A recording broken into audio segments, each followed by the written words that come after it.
New ಚಂಡೀಗಢದಲ್ಲಿ ಹಾಡಹಗಲೇ ಭೀಕರ ಸರಗಳ್ಳತನ. ತಾಯಿಯನ್ನು ಕೆಳಗೆ ತಳ್ಳಿ ಚಿನ್ನದ ಸರ ಕಸಿದ ಖದೀಮರ ದೃಶ್ಯ ಸಿಸಿಟಿವಿಯಲ್ಲಿ ಸೆರೆ.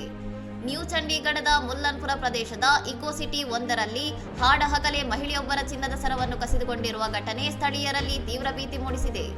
ಮಹಿಳೆಯೊಬ್ಬರು ತಮ್ಮ ಚಿಕ್ಕ ಮಗುವಿನೊಂದಿಗೆ ರಸ್ತೆಯಲ್ಲಿ ನಡೆದುಕೊಂಡು ಹೋಗುತ್ತಿದ್ದಾಗ ಬೈಕ್ನಲ್ಲಿ ಹೆಲ್ಮೆಟ್ ಧರಿಸಿ ಬಂದ ಇಬ್ಬರು ದುಷ್ಕರ್ಮಿಗಳು ಒಮ್ಮೆಗೆ ಇವರನ್ನು ಗುರಿಯಾಗಿಸಿಕೊಂಡು ದಾಳಿ ನಡೆಸಿದ್ದಾರೆ. ಬೈಕ್ನಲ್ಲಿ ಬಂದ ಇಬ್ಬರು ವ್ಯಕ್ತಿಗಳು ಇದ್ದಕ್ಕಿದ್ದಂತೆ ಮಹಿಳೆಯ ಕುತ್ತಿಗೆಗೆ ಕೈ ಹಾಕಿ ಚಿನ್ನದ ಸರವನ್ನು ಕಸಿದುಕೊಂಡಿದ್ದು, ಈ ರಭಸಕ್ಕೆ ಮಹಿಳೆ ಸಮತೋಲನ ತಪ್ಪಿ ರಸ್ತೆಗೆ ಬಿದ್ದು ಗಾಯಗೊಂಡಿದ್ದಾರೆ. ಕೃತ್ಯ ಎಸಗಿದ ತಕ್ಷಣ ಆರೋಪಿಗಳು ಸ್ಥಳದಿಂದ ಪರಾರಿಯಾಗಿದ್ದು, ತಕ್ಷಣವೇ ಧಾವಿಸಿದ ಸ್ಥಳೀಯರು ರಸ್ತೆಗೆ ಬಿದ್ದಿದ್ದ ಮಹಿಳೆಗೆ ಪ್ರಾಥಮಿಕವಾಗಿ ಸಹಾಯ ಮಾಡಿದ್ದಾರೆ.